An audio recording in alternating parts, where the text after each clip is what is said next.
Boudia authored newly released bestseller, chronicling his athletic and Christian biography. At the 2012 Olympics in London, U.S. diver David Boudia brought home the gold in the 10-meter event. Beginning Friday afternoon, Boudia looks to defend his gold. Update: Boudia made it past the preliminary round on Friday afternoon. I have gotten to know a lot about Boudia this week by reading his newly released biography that chronicles his athletic pursuits and Christian pilgrimage. Tim Ellsworth, my friend and college roommate from back in the day, covers each Olympics for Baptist Press. He keeps his ear to the ground and reports on the Christian faith stories that form a vital part of the biographical narrative for dozens of members of the U.S. teams. Tim followed Boudia's gold medal performance and heard about his Christian faith. They struck up a friendship, and that led to a collaboration on the book, Greater Than Gold, From Olympic Heartbreak to Ultimate Redemption, Thomas Nelson, August 2016. Winning medals is not the chief end and meaning of life for David Boudia. This became very clear in reading his biography, as the following excerpt shows. In a sense, my diving competitions are still the height of spiritual warfare for me. Christians are always in a war against sin, but for me, that fight is more intense during competitions. If I don't fight my sin, it's going to annihilate me. I set spiritual goals as well as athletic goals. This was a total transformation from my previous life.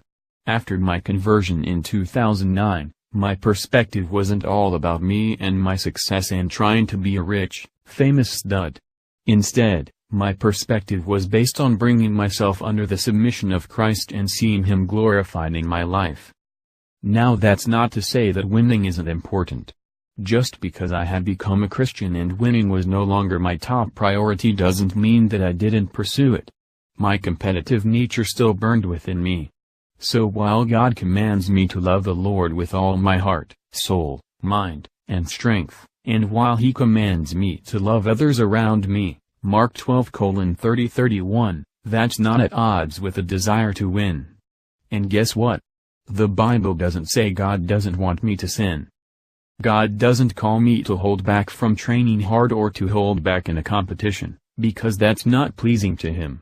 In fact, I think it's contradictory to what Paul wrote in 1 Corinthians 10:31, so, whether you eat or drink, or whatever you do, do all to the glory of God. Christians follow the Lord by doing everything with excellence because God does all things with excellence. Being excellent is a character trait of God, so when we pursue it, we are modeling ourselves after Him. When I compete, I'm doing it for the glory of God.